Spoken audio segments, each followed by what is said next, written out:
Live for nothing and make a sequel that we didn't need. Hey everybody, what's going on? And here's my review for Rambo Last Blood starring Sylvester Stallone and a handful of other actors that, well, to be honest, they don't really matter that much. You're watching this movie because it's Sylvester Stallone playing the iconic John Rambo. The last time that we saw John Rambo, he was heading back to his family's ranch in Arizona and, so to speak, walking off into the sunset kind of thing.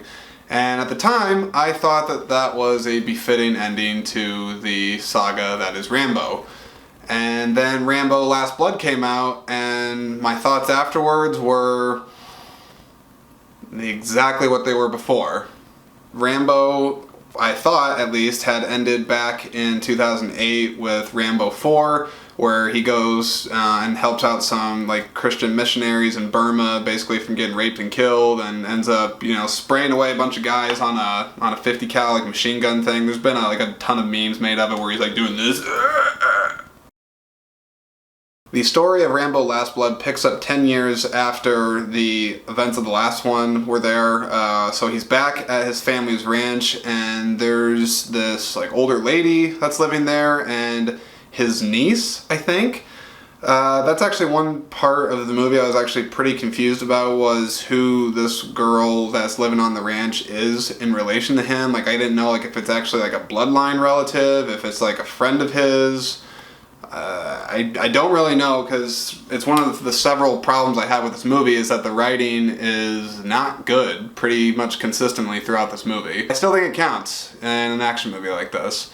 It's one of the things I think why First Blood, the first Rambo movie, holds up so well is because there is actually a pretty well-rounded story with it, and that it's a Vietnam vet returning home back in a time when America thought that we had lost the war in Vietnam, and so soldiers that were fighting in that war were not exactly treated with respect and dignity when they got home, and so that was a very, very topical topic to talk about, and it had some relevance in today's culture, I guess, and it made the story more interesting, especially when, all the law is chasing Rambo up through the mountains of Holiday Town, or whatever it is that he's staying at. And in this movie, I didn't really get much of a semblance of a story. I mean, it's pretty basic. He is living in Arizona.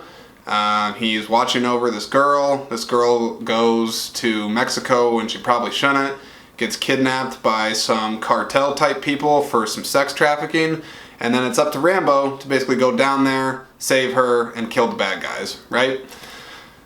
Now, that's fine, I guess, for a Rambo plot, but it's one thing I'm going to keep saying throughout the course of this review, is that this movie, I just kept thinking as I was watching it that it wasn't needed. Because the 10 years that have passed between the 2008 version and this version, nothing's really changed with Rambo. At least it doesn't really feel like it. I mean, his haircut's changed. He has shorter hair for the first time in all these movies. He's just living on this ranch, and he just kind of sits around, and he has tunnels, which I'll get to that in a moment. But there's all these tunnels that he kind of digs and works on. He has kind of a workshop where he kind of makes his big knives and does stuff like that. But that's really all that's happened. Oh, and then we get one little tiny sequence with him having a PTSD flashback in a tunnel where you hear some Vietnam audio, and he's ooh, but then that quickly goes away. You get a couple of shots of him taking some sort of medication, which is presumably to help his PTSD. But that's really all the new character development that we get with Rambo. And there's a couple of lines where that I did enjoy here and there, where one he said he's just the little girl's talking to him, and she's you've changed, John, my dad can change too. And he's I didn't change, I just got good at keeping a lid on it. That's actually pretty badass line to do, because it's alluding to him basically gonna blow up and cut people's heads off and craziness. Which eventually it does resort to that, because the last 20 minutes of this movie is basically just Home Alone as an R-rated bloodbath. And for the hardcore action fans, they're gonna like that. And I liked it myself too on that, but nothing really stood out to me for this movie. Even the violence, while it was brutal, it didn't really feel all that impactful, I guess, compared to the last Rambo movie's violence, where I really felt more compelled for the reason why he was fighting, and it felt like there was more urgency to it. Rambo, at least in my mind, he's like this like Green Beret, you know, Medal of Honor winner, war hero. Like, he's an expert killer. Like, you can put him in like basically any situation, and with very little at his disposal, he can basically wipe out like an army of people and not be noticed. So with that in mind, there's this scene that's in this movie where he goes to like the top of this rooftop with all these cartel guys, and basically goes in with like a pistol, which of course the bad guys confiscate from him in the classic, you know, you gotta frisk him thing when he confronts us. But they really just beat the shit out of him, and then eventually he gets back on his feet, and you know, the revenge thing happens. He's like, I'm gonna kill them all, and then they just come to his house and he wastes them. A Green Beret, like expert trained killer soldier, I mean, granted the guy's an old age now, but it just didn't make a lot of sense to me that he would be so dumb and just basically roll up into a place with literally nothing, with no escape plan, not surveying the area at all. I'm not really sure like what his plan was. I mean, I didn't think he was just gonna like slit some guy's throat and be like, thanks for my niece, bye. And they'd just be like, oh, okay, Rambo, you can go.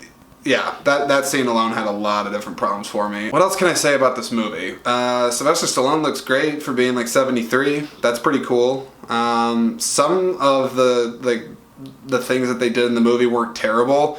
Like, I mentioned how his character is building tunnels, and the more I actually thought about that aspect of it, I was like, okay, I'm like, that's kind of neat, because he's always been somebody that likes to be entrenched, whether it is in trenches or, you know, hiding from people. So maybe in a way it's like the caves were a way for him to feel protected from the rest of society and feel like his safe place. So I thought about that more, and I was like, okay, I'm like, that's actually like a neat direction for the character to go in, and then it actually served the plot in that the bad guys came to his home and, you know, had to sort of maneuver through those tunnels that he made. So like that kind of made sense. But really, like, this movie was just fairly blah, I guess. I mean, the action at the end was good and it got my blood pumping a little bit, but I still didn't really feel all the emotional weight that I think I should have, and it just kind of felt routine, and it felt a little sloppier than the last movie that was made. I know some of the hardcore fans might just be like, you're overthinking this one, Jordan. Like, it's really just, you know,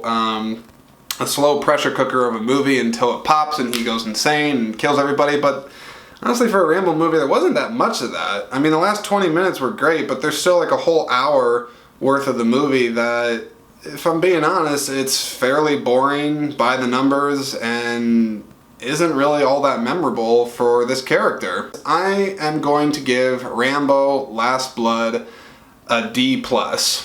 I think it was a big disappointment for what is supposed to be the grand finale of this character that we've loved for so many years.